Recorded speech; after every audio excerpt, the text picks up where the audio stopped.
murume uyu vakangodziswa nemba yechitatu. Amen. Saka tinofana kugadzirwa neevhangeri iyi.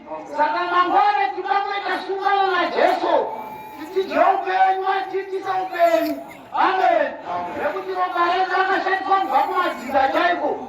Saka rinotonatswa neropa raKristu. Wai akatora ropa.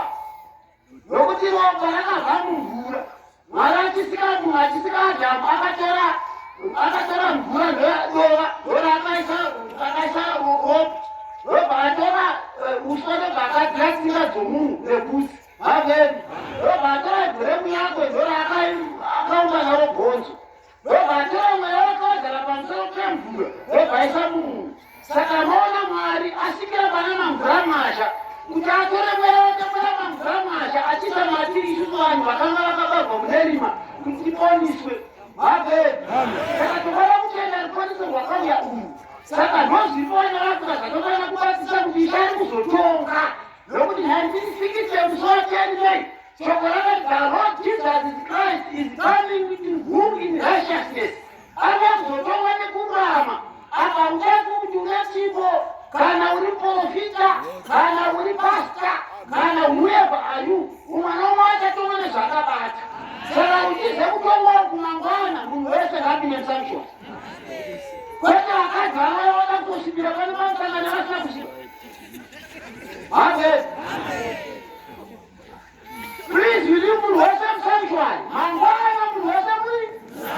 Vagangeri vachamuka kuvaka sanctuary natiroko. Kuti munhu wese apinde musanctuary. Kwete kuti vanonzi vanhu vane 50,000, kwete vanhu 5,000 chero. Zvinobuda here izvozvo. Jesu zanzi achaona zvakatambura nemwama agudiswa.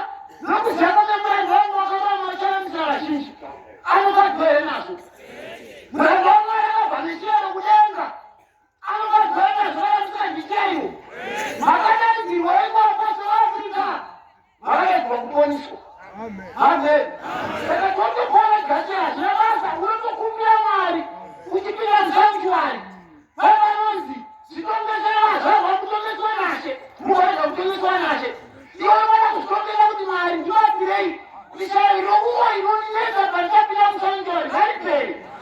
Dhimoni remadzinza roupombwe inoninetsa mati kupinda musanctuary ngaripere. Patinokusvika panguva sanctuary pachiva himu 129 kana himu 42 kana whatever zvechese wanenge vachitedzera angava kuti zviuru kana dureva. Ivowo chitopinda uchizvati Mwari nhasi madhimoni anoninetsa ngateri. Vane kupembedza madzita vauroyi kuti adye chiyaro nokuti unogototadya nyama. Amen. Vane kuvapira musanctuary unongoswera kuno unobva wavatwa nomwezvo kuti wekukombani zvikopfuura wechivavatanira mvura wekukombani mvura wangovatwa nomweya. Aiwa hazvidiuera. Kwete hakusiko kuponiswa. Ndataura kuti shoko rero usatamba nezvaizvozvo vamwe vako masina ndotokutongesa. Nokuti kare vamwe vaitsikira kuti anopinda musanctuary obva angosvikobuda state. Saka maona kuti Mwari muchena akazvitadza nokuti maraini yese ngaatanga azara vanhu vese mukombosa nokufamba. Amen. Vamwe vane tsika yekuti anosvitsira vanhu pagloria hanezi. Amen. Asika unenge wakamanedzera Jehovha Mwari wanyengedza aniko wazvinyengedza. Nekuti iwe ndouda kuponiswa. Mutombi ari kupa mukombe ari kupa chero asi ari kuponiswa ndiwe. Ndowadzikashe ndowadzana kupisa mafuta kubva mumaguta kwamakabva nenzvimbo dzamakabva kuti uye kuzoponiswa. Amen. Saka kuuya pano kuya kuzotora upenyu. Wechero hachamboye kuzoti vanhu vafe aiwa. Kana usingadi kudzoka unozofa manje. Ibaba zvirike chamani.